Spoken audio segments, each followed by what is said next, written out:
Melalui program Palembang Peduli, pemerintah Kota Palembang bersama Badan Amil Zakat Nasional atau Basnah memberikan bantuan kepada penggali kubur yang terdampak pandemi COVID-19.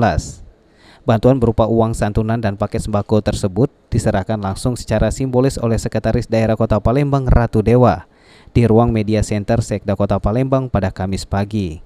Ratu Dewa mengatakan bantuan ini merupakan bentuk kepedulian pemerintah kepada warga yang membutuhkan, khusus penggali kubur yang terdampak pandemi COVID-19. Diharapkan dengan bantuan ini bisa membantu meringankan beban hidup masyarakat pada masa pandemi. Kita memberikan santunan bantuan kepada para penggali kubur terkait dengan COVID-19. Ada 3-4 TPU, berjumlah kurang 30 orang Pak Ridwan ya. Nanti secara langsung akan diserahkan oleh pimpinan Basnas ke 4 TPU itu.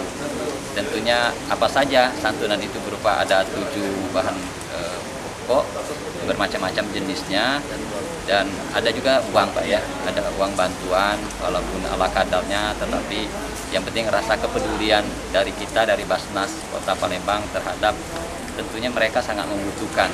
Ini salah satu wujud perhatian kepedulian dari Basnas dengan program yang dihimpun melalui zakat, infak, dan sodako dari ASN Kota Palembang. Maka dari itu kita berikan secara simbolis pada pagi hari ini. Sementara itu, menurut Kepala Basnas Kota Palembang, bantuan tersebut akan disalurkan kepada 30 penggali kubur yang tersebar di 4 TPU, yaitu TPU Kandang Kawat, TPU Pulau Kerto, TPU Talang Jambe, dan TPU Soa Simpur. Satu Basnas memang ada program peduli pada penggali kubur.